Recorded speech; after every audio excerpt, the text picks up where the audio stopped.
Dennis Chavez' personal life.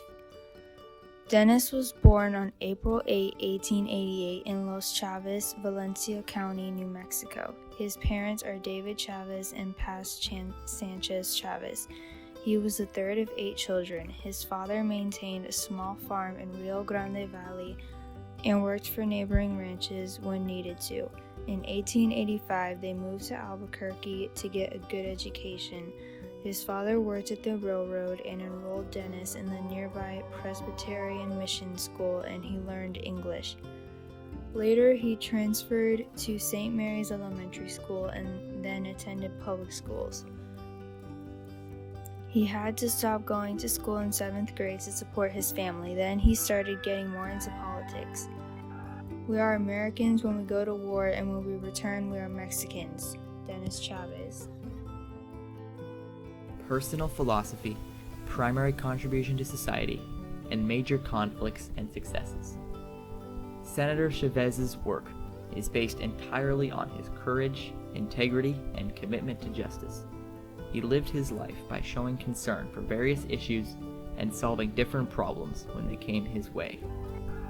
Senator Chavez served as an American politician in the U.S. Senate. He fought for civil rights legislation in the 1940s. In the 1950s, Senator Chavez directed water and military projects critical to New Mexico's development.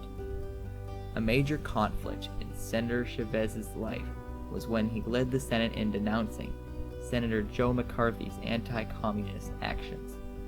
A major success in Senator Chavez's life was when he passed the entrance examination for clerk of the Senate with less than a 7th grade education.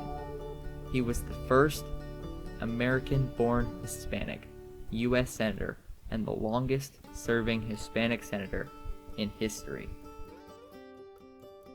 Dionisio Chavez's major adversary, allies, death, and his legacy.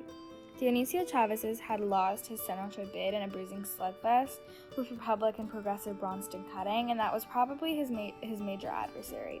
But he also went up against Albert G. Sims for the New Mexico's lone U.S. representative, and he won that time. His major ally was probably Hatch and Dempsey because they were all representing a powerful and exceptionally effective lobby for government subsidies on behalf of their home state. Dennis had also had many people cheering for him. He was loved by many people, and the American people believed in him because he stood for so many things. He was a strong believer in human rights, and he had a lot of supporters because of that. His death was really sad because he had suffered from declining health in the 1950s. He had stomach cancer and throat cancer, but he all survived that. But in 1962, he died from a heart attack. Kennedy had called him an advocate leader of human rights, and Lyndon Johnson had said that his heart was always with the lowly and those who needed help. It is said that throughout his career, he was a really good public servant. And in 1966, New Mexico donated a bronze sculpture of him to National Statuary Hall collection in the U.S. Capitol. His legacy lives on today because he is the second Hispanic member of the U.S. Senate. He was also the firstborn in New Mexico elected by the state to the Senate, and he was the longest-serving U.S. Hispanic senator.